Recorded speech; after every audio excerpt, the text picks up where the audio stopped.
women believe they know the exact moment of conception. Yeah. Tell him he's about to copulate with a creature from outer space. She is beautiful, dull, blonde, physically sublime, and she wants to have a wild time in bed. One caveat: if you don't satisfy her, you die. Created by scientists, the perfect woman is born. However, she escapes, and they must catch her before she annihilates the Earth. Perfection is not human. Neither is she. Films and series recap.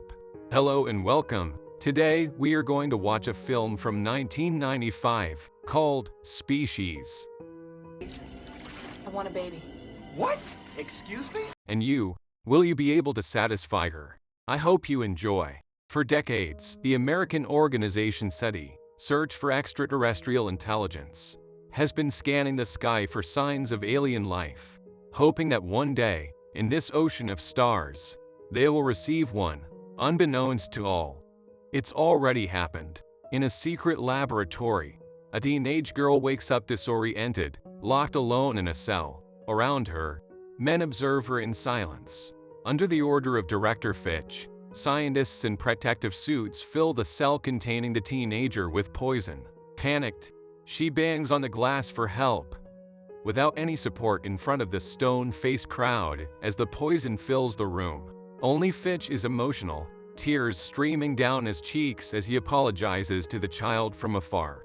Then, the girl's fist shatters the unbreakable glass and escapes.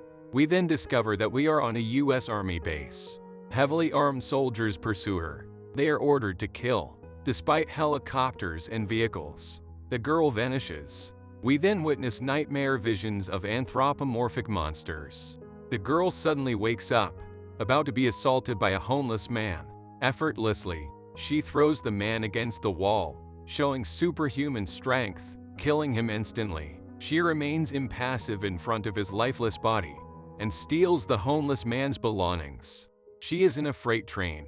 She gets off at a station, and it becomes clear that the girl has no knowledge of civilization. She ends up following a family onto a random train, stealing a bag beforehand. Meanwhile, Fitch continues to pursue her. They found a body of the homeless man, but from there, they have no more trace of the specimen. He then orders the creation of a team to find her. Dan Smithson, a psychic, Dr. Laura Baker, a biologist, Dr. Stephen Arden, an anthropologist, and finally Preston Lennox, a Black Ops mercenary. Fitch has specifically gathered these experts in different fields to find the specimen. He then reveals that a few years ago, they received a message from space in response to SETI's transmissions. The first message allowed them to create a source of unlimited energy, which would bring peace to Earth. The second was a genetic code. They then decided to hybridize this extraterrestrial code with human female DNA for more control. The result was a little girl who grew very quickly. In 3 months, she took the form of a teenager. However, despite their success, something was happening with a specimen called Syl. Malformations appeared and disappeared during her sleep. Fearing an extraterrestrial Trojan horse, they were ordered to eliminate her. And that's when she escaped.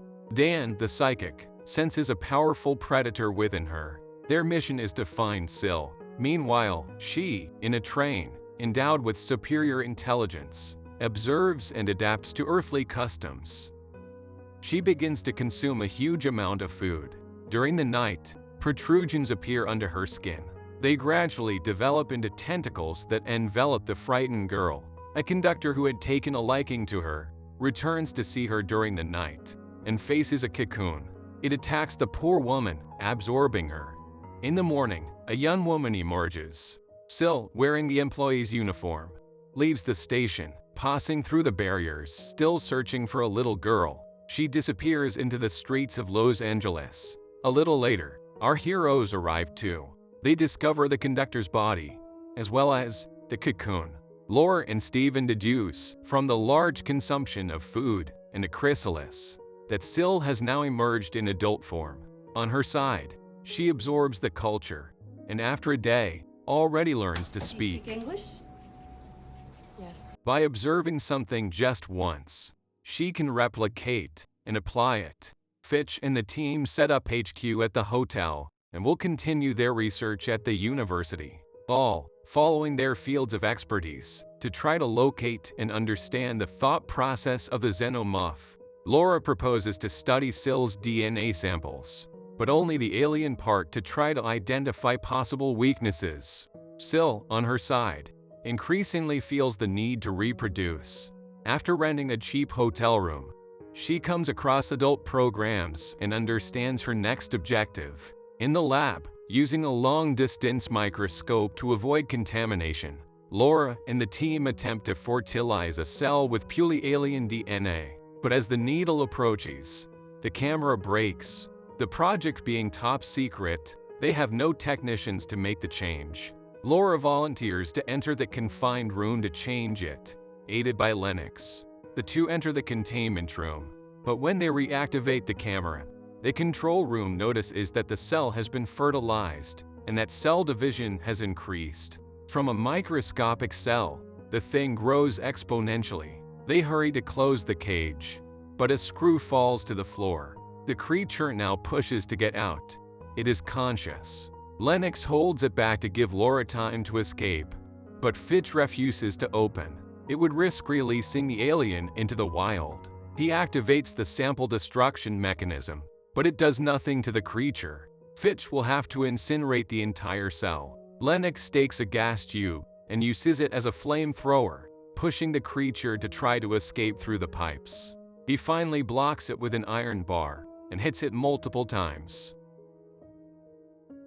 But the creature multiplies and infests the entire wall. Dan finally opens the box and our heroes manage to get out. The countdown reaches 0 and the entire cabin is engulfed in flames, killing the monster once and for all. They are sure they must not let Sill reproduce. On her side, Sill asks the hotel reception where to find a man. She is directed to the nearest nightclub. Before leaving, he asks her to scan her credit card as a guarantee. Using the controller's card, Fitch and the others track her. In front of the club, she enters directly due to her great beauty. I can understand that. Inside, she observes and tries to approach a man, but is beaten to it by another customer. She then follows her rival to the restroom. There, the woman tells her that it's the chest that does everything. After the advice, Sill thanks her and eliminates the competition. She then returns to the dance floor and takes off her top.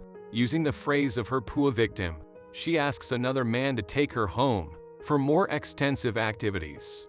A few meters away, the receptionist gives the investigators the description of Sill, the security video being of poor quality.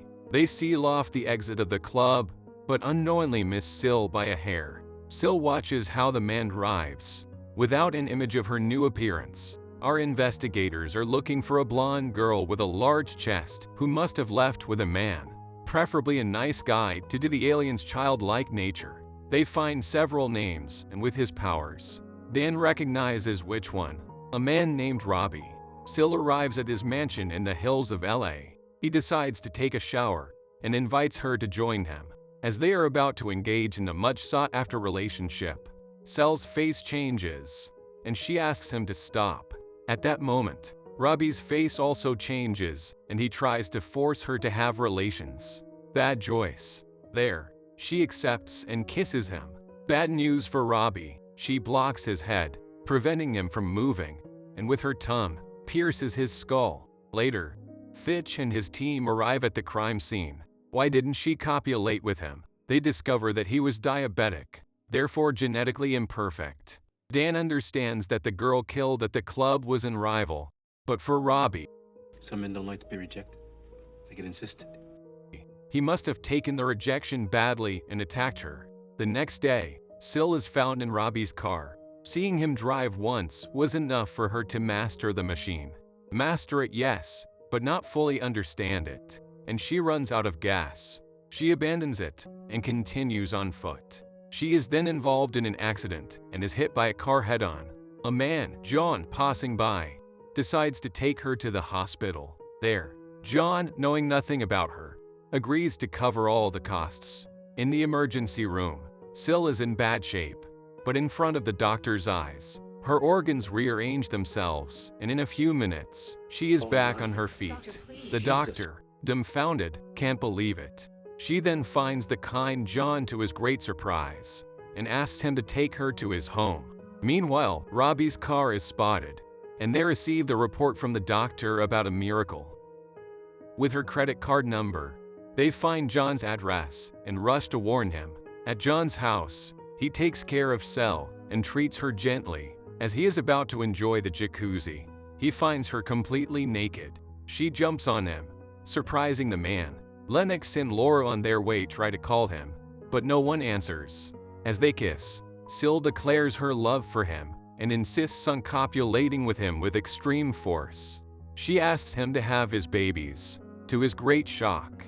Then, someone knocks on the door, and she holds John's body in the water. Her alien face appears, and tentacles then penetrate John's orifices. When they discover the jacuzzi, only his lifeless body remains. Unbeknownst to them, she is watching, very attracted to Lennox's leadership qualities and physique, while Syl finds refuge with a woman. Before knocking her out and taking her clothes and car, our heroes analyze the crime scene. The scene shows no trace of Seed. They manage to interrupt her for the moment, but time is running out. She is still searching. Den also feels that she is near, and does not fear them. Unfortunately, they lost her trail. Fitch sends the team back to the hotel. They plan to return to the club from the previous night the next day. Behind them, Syl follows. More specifically, follows Lennox. That same evening, she starts dreaming about him. She has fallen in love with him. She wakes up next to the woman attacked the previous night. She has kidnapped her. Syl does not understand her new feelings. She questions the reason for her existence on Earth and where her dreams come from. In front of the kidnapped woman who is crying. There, Syl cuts her finger in front of her. Before her terrified eyes, it automatically grows back. She then redirects her attention to the poor woman. At a gas station, she fills several jerry cans and loads them into the car before spotting a hill in the forest. At nightfall, our team is on surveillance at the nightclub, but there is no sign of their alien. We can then see that Lennox and Laura are getting closer. Jealous Steven goes out for some air. Then, Dan feels Syl's presence outside. There, she appears in front of him before fleeing. He calls the group, and a chase ensues between them and Syl's car. She leads them to the hill, with a kidnapped girl in the passenger seat. At a turn, under the eyes of the research team, Syl's car goes off the road. It tumbles down the hill before causing a massive explosion. Secretly, Syl had gotten out beforehand, abandoning her hostage in a deadly trap with the gas cans.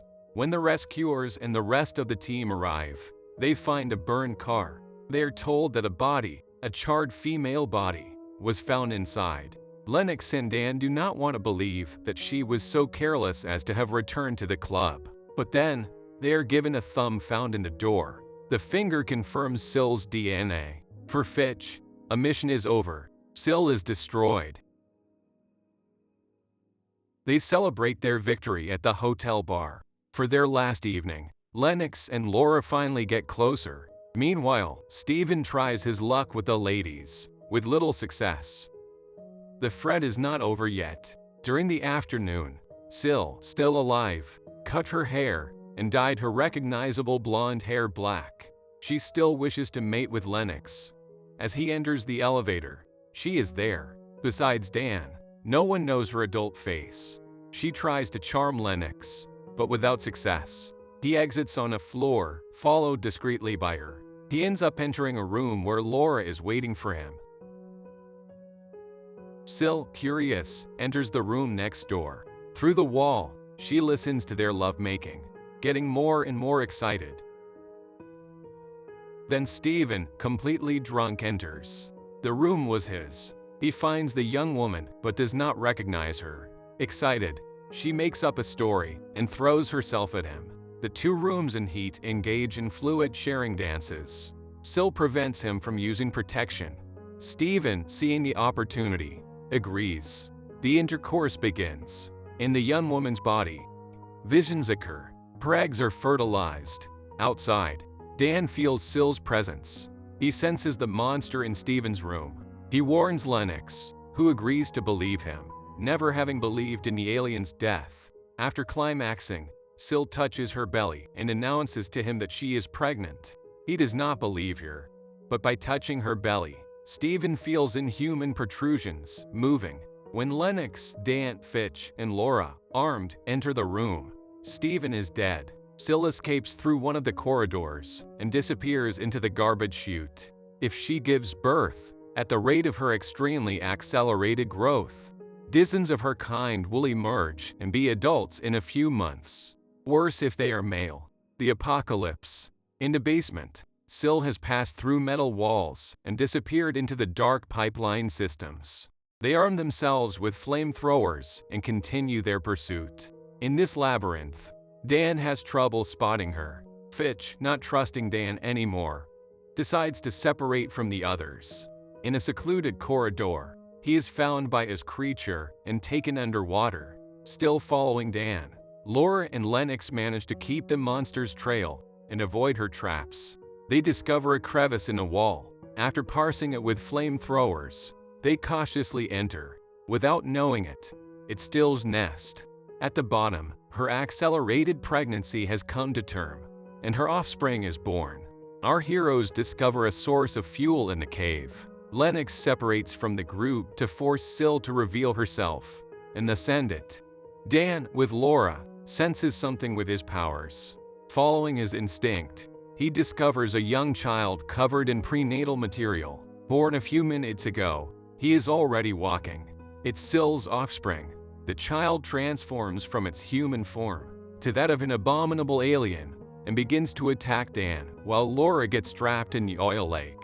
Dan manages to defeat the creature but finds himself suspended above the burning lake of fuel with Laura. Moreover, the enraged mother is there. Lennox arrives and confronts her. After cutting off her tentacle tongue, he throws her into the flames. She tries to cling one last time to Dan, still suspended, but this time, Lennox blows her head off, ending the nightmare. Sill is no more. Our friends leave to tend to their wounds and bury their friends. Unbeknownst to them, at the bottom of the cave, a rat devours Sill's tentacle. Once consumed, it becomes aggressive, revealing a tentacle tongue and mercilessly devouring another rat. The nightmare continues. The end. I loved making this video. Tell me what you thought of it, or recommend new films to explore. I read all the comments. Subscribe, and see you soon on Films at Series Recap. Goodbye.